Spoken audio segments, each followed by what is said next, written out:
sweet baby. Alright, we gotta get up and do some things.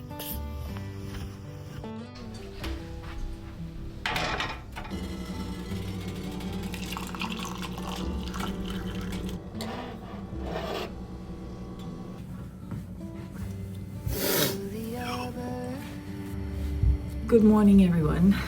I need to take a deep breath.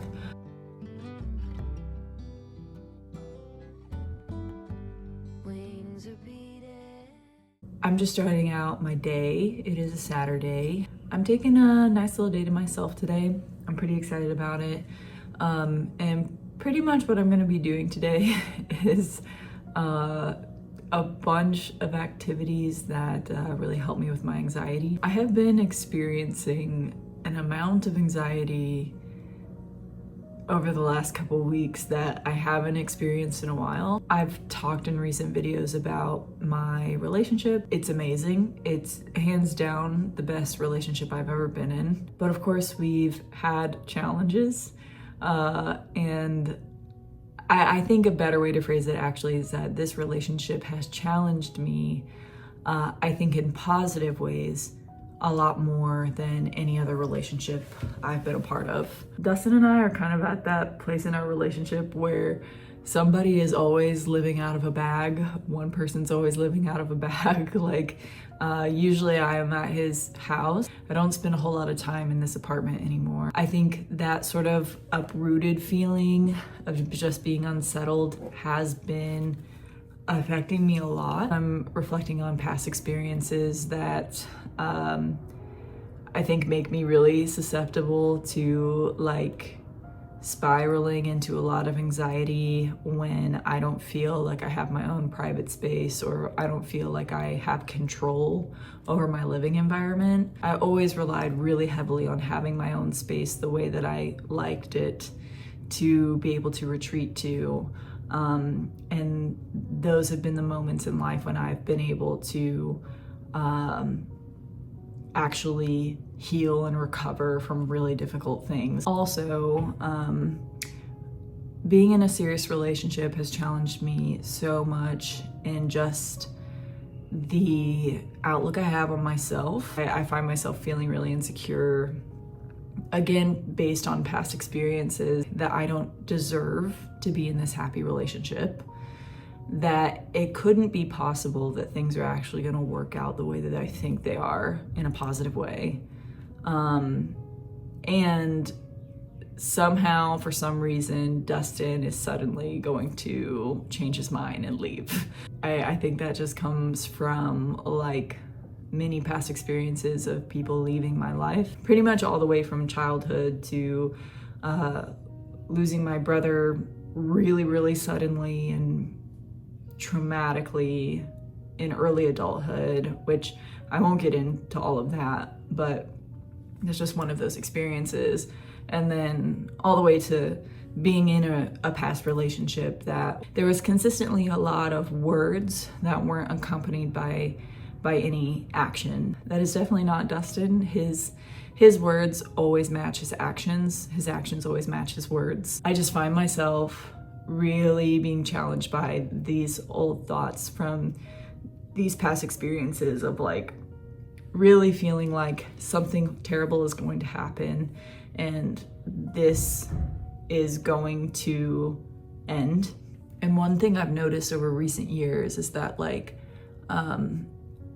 I have definitely developed a very positive second voice in my head. There is the doubtful side. There is the side that's very fearful, that gets really bogged down by the way these past experiences have made me feel and think about the world.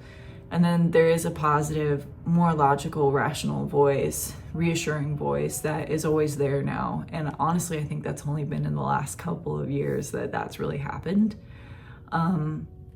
So I'm trying to kind of just soothe myself through the process of, it's just learning these things about myself as I continue into my adult life and all of that. The purpose of this video is not to divulge a bunch of personal details about my relationship. I think more so, anxiety is a universal experience, and relationship anxiety is very normal. Whether you're experiencing anxiety due to a relationship, romantically, a friendship, family dynamics, or you're just a highly anxious person like me, I think we all have those thoughts of just like not feeling good enough, not feeling secure in our situation, and not trusting the happiness that we come by, not trusting the contentment or the joy that we come by, because maybe we've had experiences in the past that tell us it's not gonna last. Again, today I'm just gonna be doing some things that make me happy, that bring me joy, and more than anything, they are activities that I know really calm my anxiety.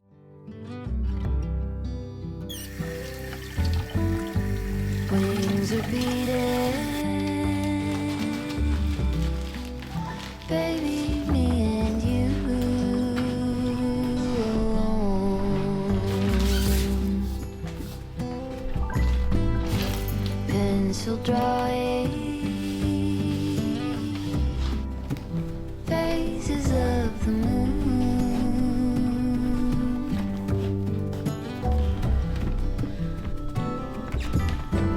all through the stages, both becoming seen into.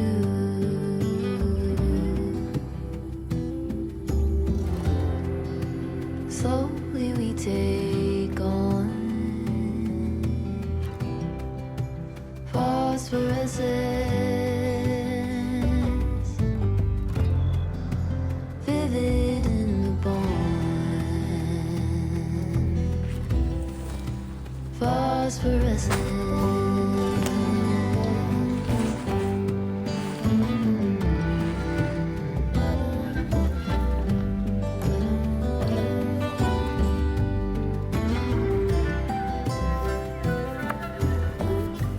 In the heavens, a billion signals move,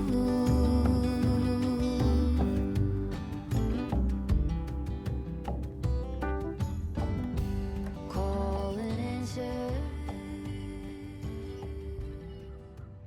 As I'm working on this, I wanted to like chat about some more of my thoughts. You hear all the time that when you're in a relationship, there are always going to be sacrifices to make, always compromises, and there are certain things about single life that just won't be a part of your life anymore. I think it's really easy for women especially to feel really scared of losing their independence, and I think that is a place where anxiety comes up for me. Is I've been highly independent, self-sufficient from my teenage years. That's a story that you hear all the time with people, men and women, but I think I'm speaking from a woman's perspective as well as like, I think for women, we live in a time now where we are very much encouraged to be highly independent, but at the same time, we still deal with the same external pressures of it being important to have a partner and get married and have kids, and if you're not doing those things, there are still stereotypes against that. And I think I find myself feeling conflicted sometimes of just like, I can mistake how much time I spend with my partner and how much I have and all the things I just don't really do on my own anymore as me almost being like a sellout, or it being indicative of a dependent relationship, or it being indicative of me completely sacrificing my independence. And that is 100% not the case. I think I get really scared along those lines too, thinking about having kids, which I do want to have kids, and kind of catastrophizing it in my mind of like, I'm on the path now where I'm just going to continuously keep losing more and more of my alone time and independence, and I'm never ever going to go back to a place where I can have it again because I'm always going to have people who are relying on me. And I will spiral so bad about that at times that the anxiety I feel from that is so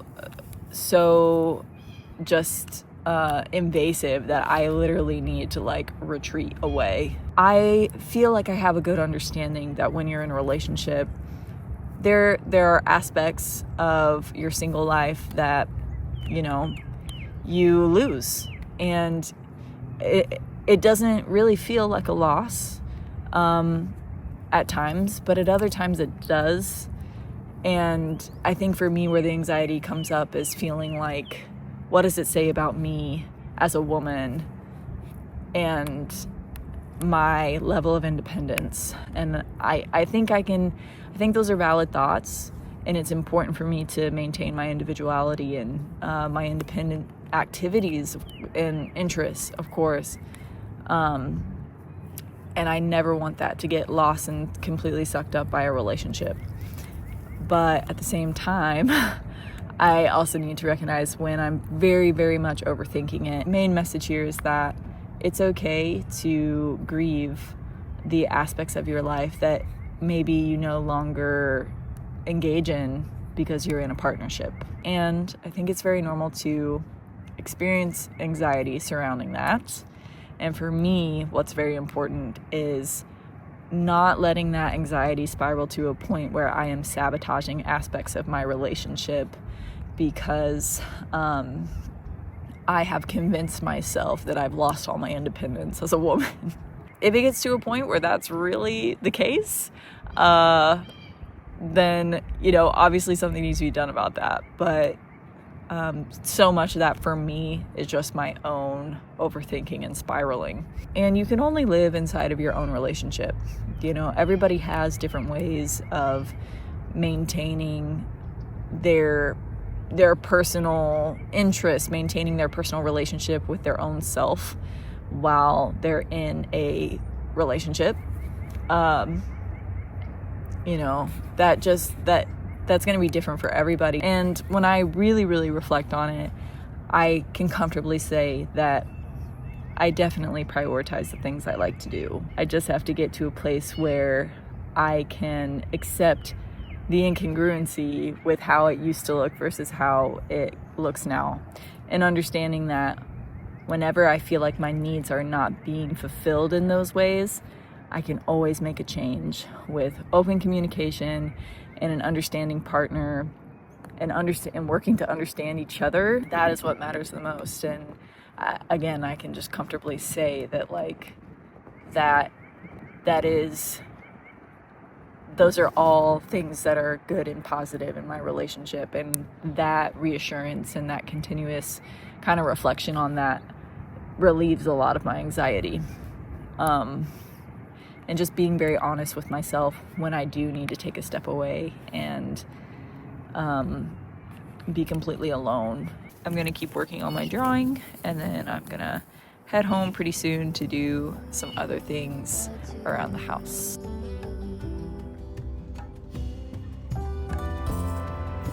Slowly we take on phosphorescence, vivid in the bond, phosphorescence.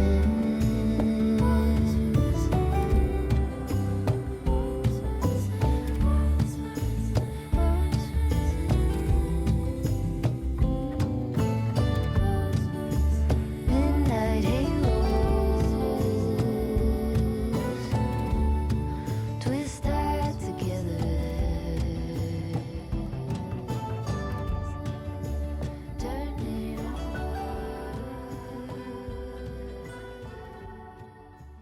I'm back with more thoughts. I've been writing stuff down throughout the day, and that's been really helpful. I guess there's really no other way to put it other than very simple and straightforward. You are good enough. You are good enough, you are good enough, you are good enough. That's something that's very easy to say and much harder to embody and to believe. I am still not good at it. It comes up in basically every area of my life, from career to hobbies to friendships to my relationship. And it's often, that feeling is always associated with like a real need for control, with perfectionism, and with just feeling like I don't deserve these things that I have worked for. And I think at this point, like, I know it's something that I'll struggle with for my whole life. I mean, I don't think that feeling ever goes away. I have this struggle to actually believe that somebody could love and accept me for all that I am and all my experiences. I think that feeling, though, of just feeling bogged down by this inadequacy, this belief that you're inadequate, is kind of a universal experience. You are good enough and nobody is perfect. And yes, somebody does love you as hard as you love them.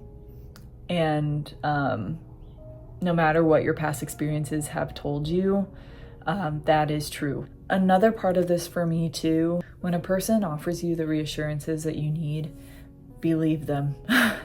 Just believe them. I know there are situations where your people are dishonest and maybe they're offering you false promises, or the words are not aligning with action. Like I've been there in the past, in a past relationship, but unless a person has explicitly proved you wrong in that way, believe them.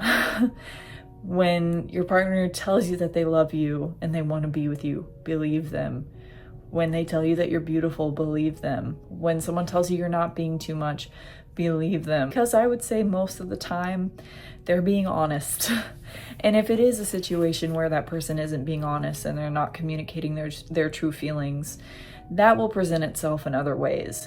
But what I'm really trying to say here is, like, I will often spiral a lot longer, a lot further down than I ever needed to, simply because I don't listen when, for example, Dustin says, I love you and you're not being too much. I will continuously convince myself that it's somehow not true. But if that's the person that you love and trust, believe them.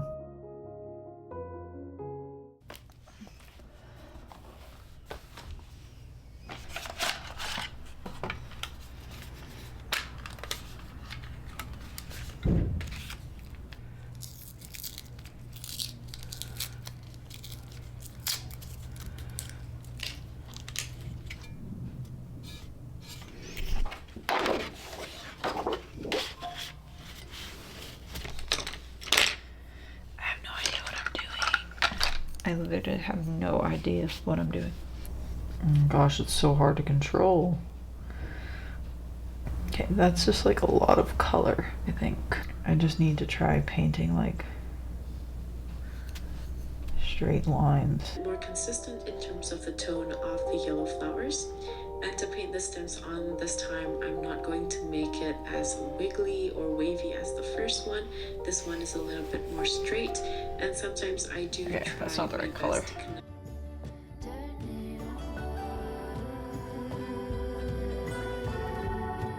So close together. Midnight halos, twist tied together. Turning over. So close together.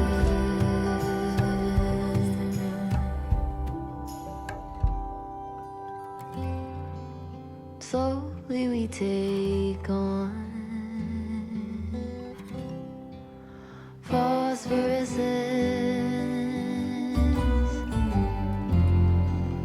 vivid in the bond. Phosphorescence.